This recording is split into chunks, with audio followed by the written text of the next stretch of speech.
Okay. Cannabichromene. Shiny and chrome. So you can ride through the great unknown to the void of unknown cannabinoids. Witness me! And this isn't the CBC you're looking for if you live up north. Or maybe it is. Just give us the views. And we'll give you the full rundown as we add another late entry to our cannabinoid series. And that entry is Cannabichromene CBC. Let's get into it.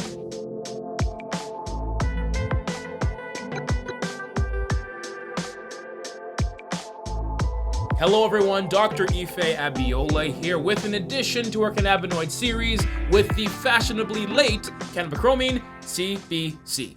So let's discuss the fuss that we have here. CBC, while now accessible, is really nothing new.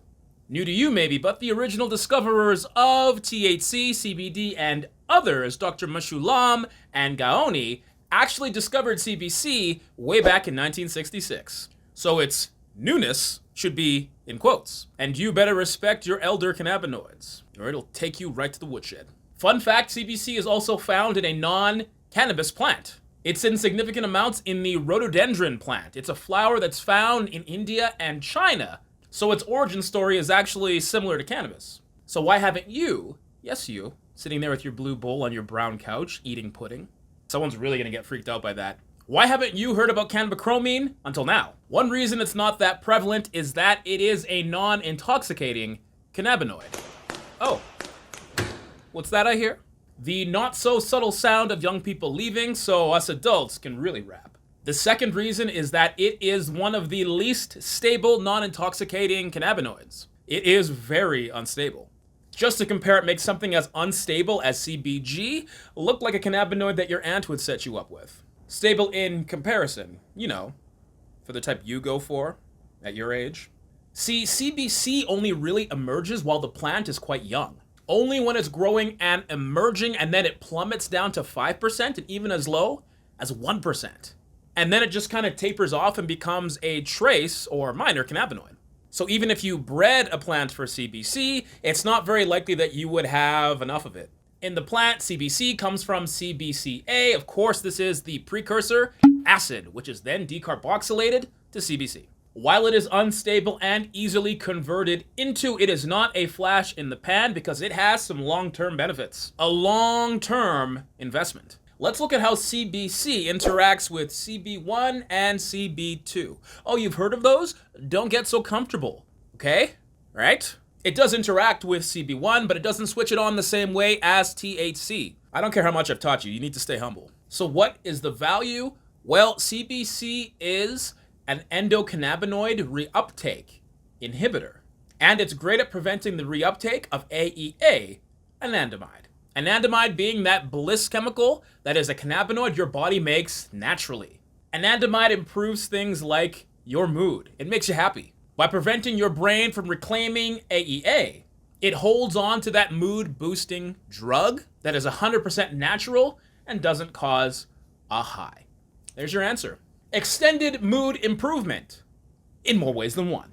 CBC also has a significant affinity for your serotonin receptors, 5-HTA. 5-HTA receptors are for your happiest of happy molecules, serotonin, and CBC is a fit. Oh, perfect. A little too perfect. CBC, as we see, has a two-pronged approach, helping us keep those happy bliss cannabinoids our body makes, and activating those serotonin receptors for a long-term improvement in mood.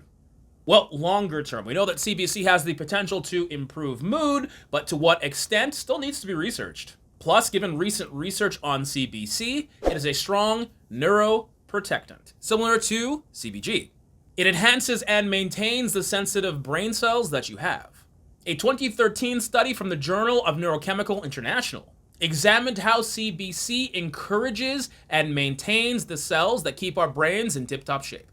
And if it couldn't borrow from the best anymore, it also has the anti-inflammatory properties of CBD. And if CBC needed to copy its homework, of course it's going to go for the most popular kid in class, that being THC. How so?